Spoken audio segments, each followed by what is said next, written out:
In this Blender tutorial, I'll show you how to make a handheld camera animation effect. And this will make the camera animation look a lot more natural and look like someone's holding the camera. So here in a new scene in Blender, I'm going to delete the default cube, and then I'm going to move my view kind of to down here, and then what I'm going to do is hit Control-Alt Numpad 0. So Control-Alt Numpad 0 is going to bring the camera to our view. Then I'll go to the Add menu, and I'm just going to add a monkey head, and then I can select the camera, and I can hit G to grab, and then I can click with my middle mouse wheel, and I'm just going to bring the camera back. So you don't actually have to animate the camera moving in the scene, but you do need to add at least one keyframe. So for this example, what I'm going to do is animate the camera slowly moving towards the monkey head. So what I'm going to do is go to frame 1, and I can just bring the camera back a bit, and then I'll hit the K button, and I'm going to insert location and rotation. We don't need to insert a scale because a scale isn't going to affect how the camera looks, so just location and rotation. Now what I'm going to do is go to the very end, so for this example, 250, I'll hit G to grab, and then I'm going to click down with my middle mouse wheel, and I'm just going to bring the camera in, and I can even bring the camera down a bit. So then I'm going to hit K, and I'll insert location and rotation.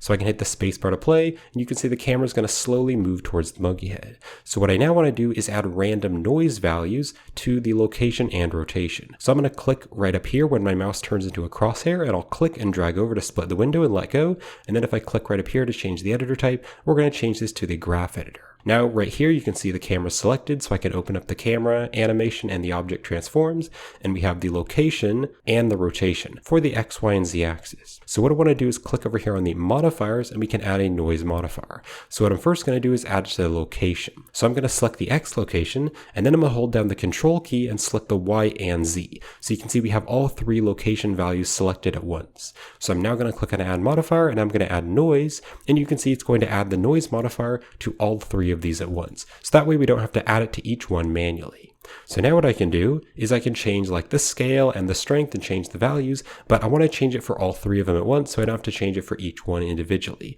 So I can hold down the Alt key as I drag like the scale and the strength. I'm also going to hit the space bar to play the animation, and then let's just turn the scale up because it's moving way too much. Once the scale has been brought up a little bit, I also want to turn the strength down, and I think it should be pretty subtle. So maybe I'll just turn it to like a 0.03 on the strength because it should be pretty subtle. I definitely don't want it to be too strong. It is helpful to also have like some objects in the scene to really see how it's looking. So maybe I'll just add like a plane for kind of some reference so I can see what the camera is looking like.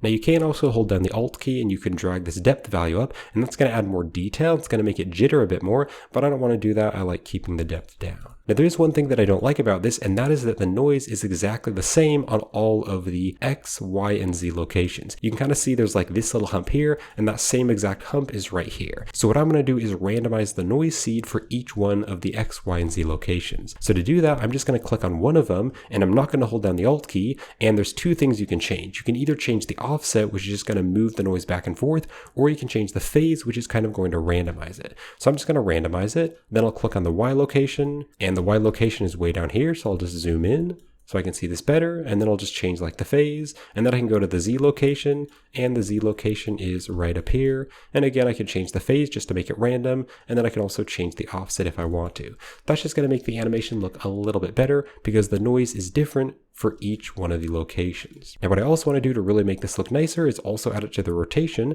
So I'm going to select the rotation and then hold down the Control key and select the two other rotations. So with all of them selected, I'll click on Add Modifier and I'm going to add Noise, and then I can do the same thing. So I'm going to hold down the Alt key and I can change the scale and I can change the strength, and I'm holding down the Alt key so that I can change all three of them at once without having to change them manually for each one. So maybe I'll turn the strength way down to like a 0.03. That's maybe even a little bit too strong, so maybe just a 0.01, so the rotation is pretty subtle. Then the last step is to either change the offset or the phase for each one of the rotation values. So I'll click on the X rotation, just drag the offset. The Y rotation, I can either change the phase or the offset to randomize the noise, and do the same thing for the Z so that the noise is different for each one of the values. And there is our handheld animation effect. And if you'd like to watch more of my animation tutorials, then I have an animation for beginners tutorial, the basics of animation and keyframes, and also a video on the graph editor for beginners. So I'll leave a link in the description to my animation tutorial playlist. I also recently made a video covering all of the other F-curve modifiers, so you can also check that out in the description.